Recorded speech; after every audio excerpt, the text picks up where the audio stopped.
I want you to cry into your Hello Kitty pillow. I want you to put your headphones on. I want you to listen to some Taylor Swift. And I want you to shake it off, you bland bitch.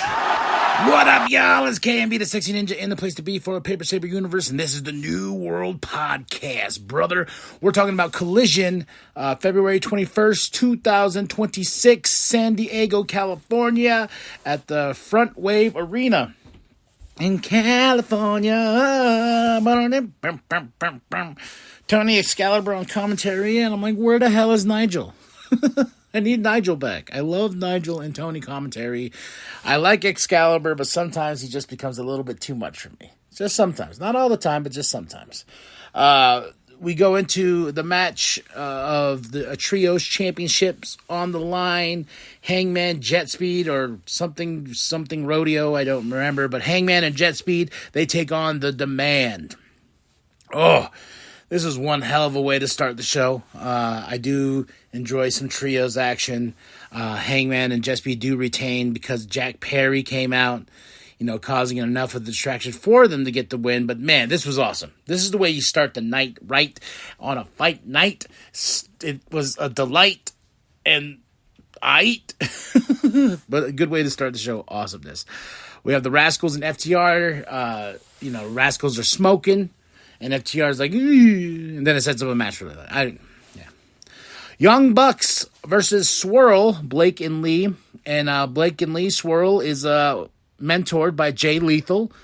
And I look at Jay Lethal and I'm like, man, this man deserves so much more. So much more. I love Jay Lethal.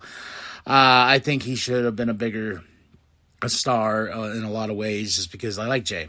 I was just watching his documentary the other day that I got from Ring of Honor a while back, and I'm glad he's good. He bought his own home. He's got his home. Wrestling was good to him. So, but I just wish he got just that chance to go to WWE. I don't know what they would have done with him.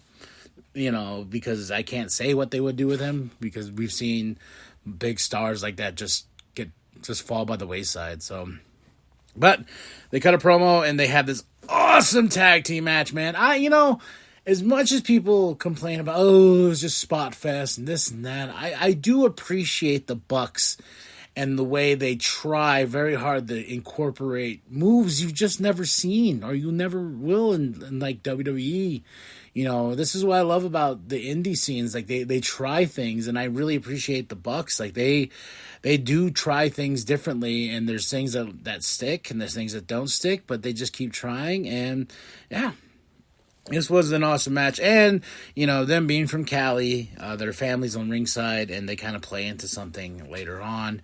MJF, him and Hangman have a match set up for Revolution March 13th, I believe. Yeah. And Mr. Hangman's like, touch this death match, and MJF's like, hey, I'm not an idiot. I'll bring my stipulation later. So then we get MJF. He faced off with Zilla at Hog Wrestling for their show, and Andrade showed up and kind of helped, took the title away from MJF because MJF was going to use it. But Zilla lost to MJF. But there was this really great segment back there where MJF is screaming at Andrade, and Andrade's like, I'm doing this because you're just giving title shots to indie people? What? Like, who the hell are you, dude? And MJF's just screaming, and I was just like, I can't wait until these two tear it up in the ring. CMLL match, Claudio versus Josh Alexander. This was a fun match. You're gonna get a good time with these two. So but Claudio does retain. There was a moment here where the Murder Hawk got up on the apron, and then my girl Marina Shafir just gets up there. She's like, who? Sizing him up. I was like, damn, Marina. I thought that was awesome. But Claudio does get the win here. Megan Bain and a squash kick match. Just watch out, Willow. She's coming for that championship. And they want them tag team titles, her and Penelope. Ciampa's with Lexi. He wants Sylvie back. He says Mark Briscoe's not here because he's recovering from a ladder match. But Ciampa gives a warning to Kyle Fletcher that he will get Sylvie back. So you best watch out, Kyle Fletcher. Don Callis family versus the Mox Cult, Mox, Yuta, and Pac. Don Pham, Takeshita, Mark, and El Clone. This was awesome too. Yuta wearing a beanie because he had his head shaved. I'm like, just embrace the baldness, my man. Just embrace it. It was very respectful too. No one went for it. In the starting of the match, I was just like, okay, let him wear his little beanie. We're all gonna respect the beanie. Respect it. Let him have it on because he's a little. Even these guys being heels, I thought that'd be the one. But what's funny is like heels versus heels, But the Don Callis family got the win on the Mox cult. And I was like, oh, whoa, woo. And Mox gets in Takeshita's face. He takes out Takeshita because they're going to have a no time limit match at Revolution in March. We get the Babes of Wrath. The Wrath of Babes. As they are set to, Willow's like calling out Megan Bayne and stuff like that. So I love the Babes of Wrath. Next match, not my favorite. My girl Julia Hart going against Thunder Rosa. Yeah.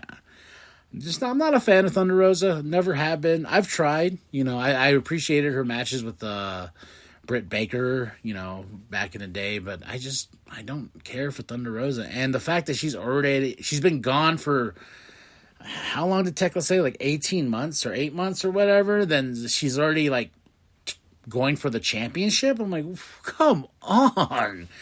I don't want to see that.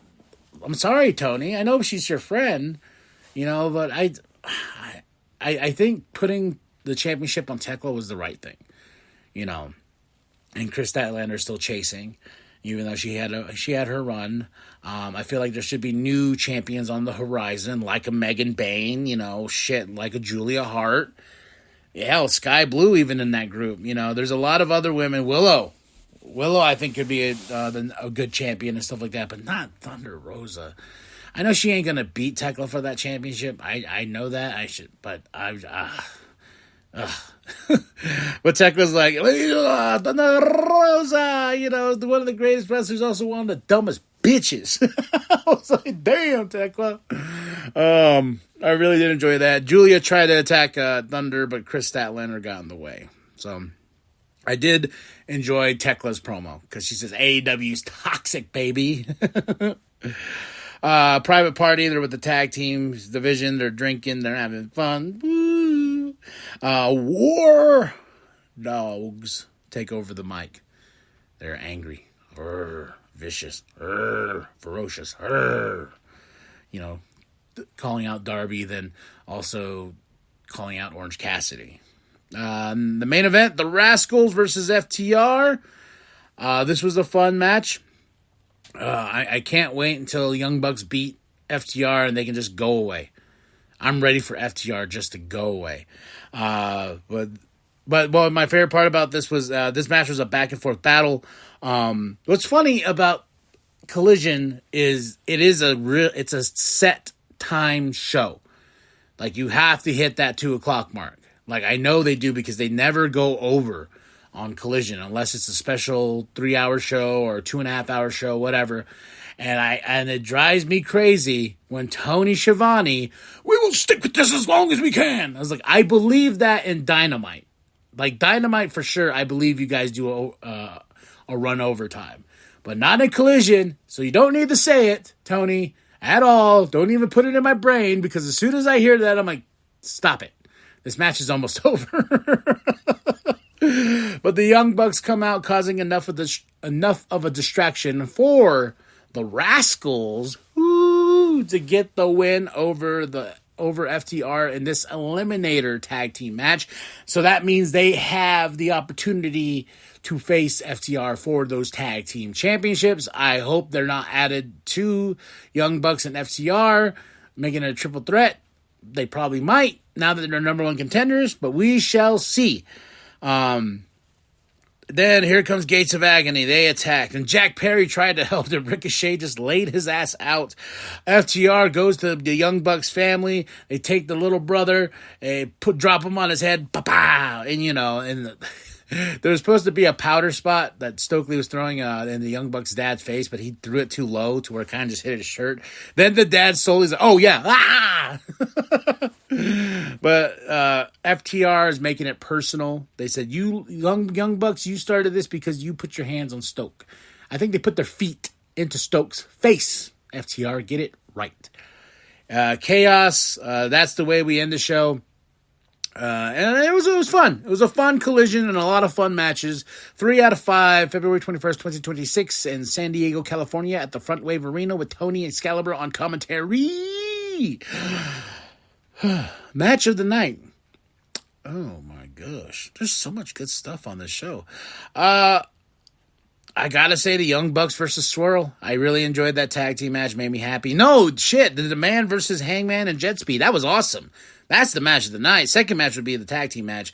Moment of the night is Tekla giving flowers, then ripping them away from Thunder Rosa. But that's it. That's all, folks. Tell me what you thought of the show. Drop those comments below. Hit that like. Hit that subscribe. Share it with your grandma. Share it with your grandpa. Share it the thumb down at Walmart. And remember that the New World Podcast is for life.